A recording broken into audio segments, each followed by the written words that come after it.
Happy Thursday, my friends, and welcome back to the Real Positive Girl podcast with me, Sabrina. I hope that you're having a fantastic day today. Just a reminder that this week we are talking about be in a better mood. And today, Thursday, we are going to speak about you become who you surround yourself with. But before we jump into the episode, I want to remind you of the 5-minute reset, which is to take at least 5 minutes to be by yourself, to reset, reboot, restart your day right then and there. It allows you to leave behind what has been dragging you down, causing you troubles. You can just draw a line in the sand right then and there and decide to not let those things continually, be like a rainy cloud over your day, because you are going to learn your lesson from whatever those experiences were and you're going to move on. You're not going to let it continue to linger. So in the 5-minute reset, you're able to take a break from any issues or burdens that are dragging you down, come up with any resolutions for any problems or issues that you're dealing with alone or with someone else. I always encourage everyone to come up with a list of at least 4 things that you're grateful for, big, small, or medium sized. You can be grateful that, you discovered a really good flavor bottled water. I know there was a time a few months ago where my husband and I did discover this. We're like, ooh, it tastes so good. So you can be grateful for that. You can be grateful that you found something that was lost or that you thought was lost. And I love that feeling because it's like you've been reunited with something that you've been looking for so long, or that you weren't looking for because you forgot you were looking for it. You can be grateful that you were able to, make new friends. Maybe you joined like a Bible study or a book club or a movie club or a stay at home and talk on Zoom club, whatever it is. You can be grateful that you're making new friends and connections. Or maybe the opposite, you are grateful that you have finally stepped away from some people that are just continuing to push negativity in your life, and you finally stepped away from that because you know that it's not actually helping you become your best self. So whatever it is you can be grateful, you are grateful for, you can be grateful for literally anything and everything. The list is never ending. And last but not least, make sure that you're feeling at least neutral, if not positive, about the rest of your day, because hopefully coming up with a gratitude list and refocusing on blessings and positives in your life will help to shift your mindset and understand that having that perspective will help you get through those hard times rather than always dwelling on the negative. But I do hope that you're having a fantastic day. Again, this week we are talking about be in a better mood, and today, Thursday, we are speaking on you become who you surround yourself with. So I'm very excited about today's episode because it's something I reflect on often, the idea of you become who you surround yourself with. And I feel like it's something many of us don't really think about until it's brought to light through an experience or feedback from someone else, or maybe even from your own self-reflections, and I encourage you to reflect on yourself and how you're feeling about things that are going on in your life and how you feel you are on the journey of becoming your best self, which is like a continuous journey until we leave this earth, or, how you're feeling about certain experiences that you've recently been through, how you're handling things, how happy you are, how joyful you are, maybe how sad you are, or stressed or anxious, or whatever it is. I do encourage you to do self-reflection, which also feeds into self-awareness and understanding yourself more and more as time goes on. But yeah, I feel like, thinking about who you surround yourself with isn't something that we think too deeply about. And, this is going to seem like a little bit off topic of being in a better mood, but honestly, I want you to know that you become who you surround yourself with is such a great, huge, in crazy, overwhelming relationship to mood, because if the people that you spend your time with are in negative moods all the time, or they're in positive ones, or they always feel like they're scared and anxious about everything, or whatever the feeling and emotions are that they're continuing to display when you guys get together, that will definitely drastically affect how you're feeling, because even if you try to stay strong to whatever feelings and moods that you are currently in, it can be so easy to slide out of that into what everyone else is currently feeling and vibing with, because you want to be part of the group, and it's also hard to stay strong in your own personal feelings when everyone is, kind of like, how could you feel that way? This is the way that we're feeling. It's kind of like a group camaraderie kind of situation, and birds of a feather flock together. So if we're upset, you should be upset. If we're sad, you should be sad. If we're depressed, you should be depressed. If we're angry, you should be angry, you know? A crazy notion that you are living so much joy in your life while we're over here suffering for whatever super intense, possibly dramatic reason. So that is how it is related to me talking about being in a better mood, because the people that you surround yourself with are a great influence on that. So um, it's, yeah, the people that you spend time with. And also, it's important to understand that your mood influences other people. And so maybe you're thinking, well, Sabrina, what if I'm that positive person in a group full of negative people? Sure, your mood might positively influence the group at some point, but honestly, if it's more people that are, negative than there is positive, it's going to slowly dwindle time over time unless you decide to leave the group. But if you try to stay within those relationships and those friendships, it will continue, it will slowly dwindle away, because it's just like a majority vote. It's the majority is going to rule, and if they aren't swayed or changed by your mood and your attitude, then they will try to take down yours. And I don't mean that in like this, they're out to get you kind of way. It's just a natural thing, because they don't want anyone to be left out, but also they don't want anyone to be judging or make them feel bad about the mood and attitude that they are choosing. So, and there are, so back to talking about people, like who you surround yourself with. There are pros and cons to this. It's not all bad, like thinking about who you surround yourself with. I feel like you could immediately think like, wow, this is going to be a conversation where, Sabrina's going to tell me that the people I hang out with are terrible. No, not at all. Not at all. There's pros and cons. If you spend your time with uplifting, joyful people that inspire and motivate you, those are going to be friendships and relationships that typically influence you for the better. Obviously, you're like, oh, that's so obvious. Yeah, it is. But when you get caught up with people that only speak on their problems, those that engage in gossip and slander, and people that love to point out the negative parts of life and don't highlight the positive enough, that's when it's going to be a negative influence, obviously. And I'm sure you already knew that. It's common knowledge. I'm not spitting anything new here, but it's important to understand that there's still like both sides to consider. So, and it can be really hard to really see and understand if you are in the wrong type of group, or if you're just not necessarily wrong. I take that back. If you are in a group of people that isn't uplifting you or being a positive influence, because it might just feel like it's pretty neutral, but you have to really reflect on, well, what do we normally talk about? Do we highlight the positive things? Are we encouraging each other and motivating and inspiring each other? Are we giving compliments?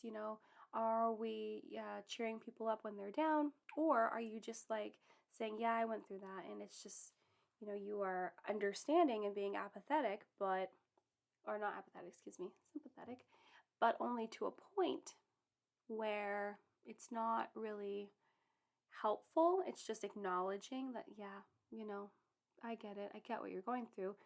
Or, if you tell people what you're going through and they're like, yeah, it's the worst thing ever. Let me tell you about my worst thing. We're all going to be terrible together. That kind of situation. So you really, and honestly, the neutral one where you're kind of in the middle, that's not really a positive and uplifting one at all. But at least it's not as bad as the negative one. Regardless, you should still evaluate like what kind of circle of friends that you roll in, and it's possible that you're in both in just like multiple sets of people. That's totally possible. And then I guess that'll give you, if you are, it'll give you a better insight to what you're gaining as opposed to what's being taken away from you within those relationships. And I know that just because you are around positive people on the regular, if you have a circle of friends like that, doesn't mean it's going to be that easy to adapt to that personality type. But it sure does make it a whole lot easier if you on the regular have people that are encouraging you and telling you that it's okay if you made mistakes, and it's okay that you're struggling, and that they're here for you, and they want to hear from you, and they want to be there when you're at your lowest moments. That just makes it so much easier to shift into having that kind of mood and mindset on the regular, as opposed to someone that's telling you, yeah, that totally sucks, and let me tell you how bad I have it, and oh, life is just so hard. Who knows when things are gonna get better? We just have to wait it out. Like, that's not very helpful at all, and that's not going to benefit you. But I do know that it's so much easier to be negative than it is to be positive, because being positive takes actual effort to really see things, seeing the bright side, seeing the silver lining, seeing that there are so many positives and blessings in our lives despite the hard things, because the hard things are there to really challenge us and push us and teach us lessons sometimes, and especially if it's through some sort of fault or mistake of our own, which is fine. Mistakes are mistakes and they can be learned from, every single one. But yeah, I understand that if you're like, okay, well, I'm going to start surrounding myself with positive people. I know it's not going to just be an overnight thing where you suddenly become this positive person, but it makes it a lot easier if that's the people that are surrounding you. So, having relationships with others that strengthen us, lift us up, and push us to continue to become our best selves are the most ideal ones, obviously, but that isn't necessarily what you go looking for when you are making friends. You're looking for people that are similar to you, that have similar tastes and ideals, and generally how they go about life. So people that are within your same age group, people that maybe have a family or don't yet, or maybe a mixture of both, because you guys are still in the same age gap and it feels like the same season of life almost, but they are trying to have kids and you guys are not ready yet, which is fine. But yeah, you typically look for people that are similar to you, that you could see your own reflection in, right? Um, and which can lead to you joining up with others that haven't yet made the decision that mindset is everything, which would indicate a negative group. People that think that it's okay to be negative and it's okay to complain about everything and it's okay to talk negatively about other people and to not highlight positive things that they're still going well in their lives, and to bash other people behind their backs and that kind of thing. But you might not know that at first glance or even second glance, when you're meeting these people and you're becoming their friend, because you haven't spent enough close time with them and deep conversation to know that that is what you're getting. Some people, yeah, some people you'll just get it right off the bat. They're totally transparent with, who they are and what they're all about. That makes it easy to pinpoint those people, right? But a lot of people, like other people, it won't. It just won't. And so you have to I wouldn't say tread lightly, but go into relationships and friendships knowing that those things might not last forever. Despite how much you like someone, it just might not be a good fit for you and where you are in life and what you're dealing with. Honestly, there are definitely circles that I run in that are, some of them, there might be one that's negative, but I have over time created enough strength to be able to, I guess the best word is deal with it, to just deal with that person that's negative, because I do feel like slowly over time I am a positive influence on them and that it's helping, but I feel like you can't do that with multiple groups of people. You have to be very selective if you do feel like you have the strength to overcome someone else's negativity with your own positivity and your own good moods. But I would really think hard and long about that, because that is not everyone's cup of tea, and that's totally, totally fine. But also, this whole discussion also has to do with morals and beliefs, because I was talking about how you generally gravitate towards people that are similar to you and you can see your reflection in, but it also has to do with morals and beliefs. And I'm not saying that those things have to be the exact same, but these are generally similar, or you all at least respect each other enough that it's not a big deal if they're different, which is a big deal when that happens. I feel like I personally haven't seen very many groups of people that can get together that are so wildly different in their beliefs and their core values and their morals, that can get together and totally respect each other and have a good relationship despite those big differences. But I know they exist, and I choose to believe they exist, even if they don't exist a lot. It aren't very prevalent in this day and age, but I still believe in it, because I believe in a world where we can accept people that are different from us and know that that shouldn't keep us apart. But yes, so you also want to think about the people in your life that do match up with morals and beliefs, and if you get into friendships and relationships with people that don't, and they are aggressively negative towards yours, that's definitely not a circle of people to surround yourself with. And I know that might sound very obvious, again with the word obvious, but it is. And it needs to be said, though. It needs to be shouted that just because, if people don't like who you are, you're not stuck in those friendships. You're not signing up for life. It's not a marriage, okay? It's just friendships. It's just relationships. It's just acquaintances. It's just people that you know. You're not obligated to be their friend forever, especially if it's just not working out, or you feel attacked, or you feel very uncomfortable spending time with them, having conversations with them. But I feel like I need to say this because a lot of people just feel like they get stuck in these groups that they get a part of, and that's not how you should feel. You should feel excited and happy to talk to your friends, see your friends. Even if you suffer from social anxiety like I do, you should still like be happy to be like, oh, I get to talk to them and spend time with them, and it's always good, as opposed to dreading like, oh, this person always complains and whines and cries, and I never get a word in, and they always like are down on what I'm doing, and or never want to talk about what I'm doing. Those kind of feelings. That is not what you want. And this might be a tangent, but I know that there's been some relationships that I've had where I felt like I was stuck in that relationship because I felt like I was the only person that they had. And I know there's other people out there that feel that way, and they don't want to like let people go because they feel like they'll be doing something wrong and that person will be all alone. Well, you might be right. That person might end up all alone, but that is on them. That is not you. That is not your responsibility. Yes, you'll feel bad. And yes, it's not as though you have to drop them like a hot potato and say, I'll never talk to you again. It's just more of like shifting away from that friendship and that relationship because you know that that's going to be the healthiest thing for you. And you have to look out for yourself, and you can't continuously worry about what other people are going to think and feel based on you doing what's right for you without like actually like really hurting them. It's just more of like letting them go. And yeah, they might be alone, and it might be tough for them for a little while, but they will figure it out, and maybe you can give them some advice if you're comfortable with doing so. But if you don't, then don't.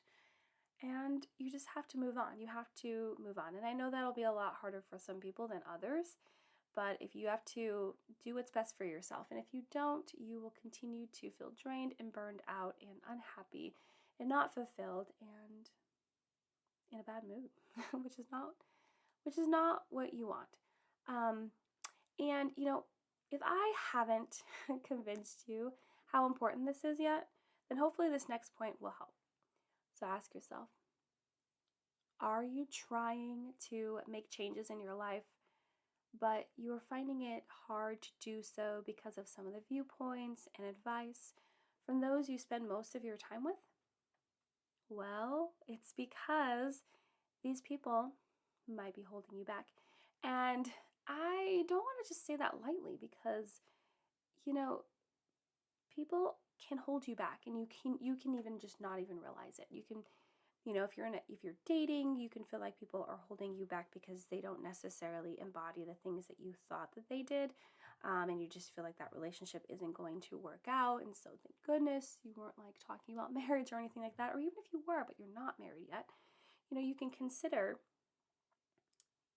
understanding that you might need to let that person go. And that's just how it is. And that's why dating is dating, so you can get to know each other better. Or you might feel like even a family member, this is hard for me to say, but it's happened to me where, you just have to let family members go because they want to just, they want to grab onto you so tight. They want to have control. They want to convince you that they know what's best for you, when in reality, they are what's worse for you, and you have to let them go, and they are not helping you become your best self. So you have to understand that it's really important for you to evaluate the relationships that you have in your life and find out if those people are holding you back from your dreams, from your desires, because they don't agree with what you're doing, or they want to give you their own advice because they're projecting their own insecurities onto you. Whatever it is, they could possibly be holding you back. There could possibly be people in your life holding you back, and the only way to move forward is to let them go. Even just gently, even just like slowly starting to pull away, but realizing you're doing what's best for you and probably what's best for them, so they can, not have you to focus on so much, and maybe hopefully and turn that focus internally and figure themselves out. Maybe they can get back on the path to becoming their best selves. So, and it's also important to understand that not everyone lives in the same season of life forever, because you have those friends and you guys are in college, or you just graduated from college and you're both getting married and you're gonna think about having kids and similar careers. But yeah, not everyone lives in the same season of life forever, nor should they, which means that you might outgrow some of these people, even if they are the nicest people, even if they are positive, even if they are uplifting, even if they are in the best of moods most of the time. You might outgrow them because they are moving on to a different season of life that you are not going to or you're not ready for. And that's okay. So I don't want you to think that all you have to do is get rid of negative people. Sometimes you just outgrow even good people, but it's just a matter of understanding that that is what happens in life, and you will move forward and find people to replace those people. And I don't mean replace in a negative way, but you know what I mean, to take the roles of those people that are moving on to a different direction and them for them as well. They will find those same people, especially if you were that for them. So just know, you might outgrow some people, but if you choose to not see this, that you will eventually outgrow someone, you will continue to be stuck where you are and not grow. You just will. And maybe you don't believe that, but if you take some time to reflect on your own life and you do feel like you've been stuck or that you're not moving forward and you don't know why, this could be why. And maybe you need to make some hard choices. So as I wrap up, here are some things to consider when you decide to start surrounding yourself with better quality people that are uplifting and happy and in good moods. And I only have 3 quick suggestions for you before we go. The first one is to ditch the negative people. So if you do have a lot of negative people in your life, it is best to sever those relationships. Do it as gently as you can and move on from them, even if you feel like you're going to be alone. If you feel like you're going to be alone, it's still going to be better, because at least you'll be alone and hopefully happier and feeling more free. And hopefully it'll give you more time to find better friends and find better people to have relationships with. So ditch the negative people and know that they will be fine. They will figure it out. You can still check in on them, but it doesn't mean that you have to have like an actual full-fledged relationship with them. Number 2 is to find people that are uplifting. Of course, find people that are actually going to, that people that can surround you and be a positive influence on your life. Can they encourage you and be there for you? And then you can do that for them as well. And have that, that balance of give and take and love and care and, and concern and console. You want to have people in your life that you can turn to and that aren't going to always talk about the worst thing that's happening in the world right now and put a negative spin on everything and, not want to talk about or just totally brush off any positives that have happened in their life. You don't need that. You need to find people that are going to help you grow. They're going to help you become stronger in who you are. They're going to push you to try new things and challenge yourself, and that just spark your mood and make you happy to spend time with them and get to know them more. And number 3, the last one, is to create relationships with people that push you. So again, as I was highlighting in the second point, find people that are actually going to push you and challenge you so that you can try new things, get out of your comfort zone, and become your best self, because you're not going to become your best self by continuing to be stagnant, not going after the changes that you would like to make in your life or that you need to make in your life, or that will come along naturally with trying other new things. So it's important for you to not just establish friendships with people because you're having fun right now and right now is where you want to be forever. That's just not possible, because either you guys are going to grow together or you're going to grow apart, and then they're going to go on and grow, and then you're going to still be stagnant again, and then you might be the one that they outgrow and they leave you behind, which isn't a terrible thing, because I feel like everything is happens for a reason. As cliche as that sounds, I do believe it, because God has already placed our steps where we need to be. But it's important for you to understand that, maybe they outgrow you and they have to move on, and then you will have to find someone else or some other people in your life to help you flourish so that you can move on and move up, or maybe not move on, but just, continue to grow and change in the way that you need to. So hopefully this was helpful to anyone that's questionable about the relationships and the friendships and the circles that they run in. and understand that those people really have a lot to do with who you are and how you live your life. But yeah, I hope you enjoyed this episode. Just so you know, tomorrow we are going to be talking about, to wrap up this topic, we're going to talk about don't expect positivity 100% of the time, which I know that a lot of you will enjoy because I do talk about having a positive mindset a lot of the time, but I want you to know it's not a requirement to have a good mood, to be in a better mood. It's not a requirement all the time. So that should be good.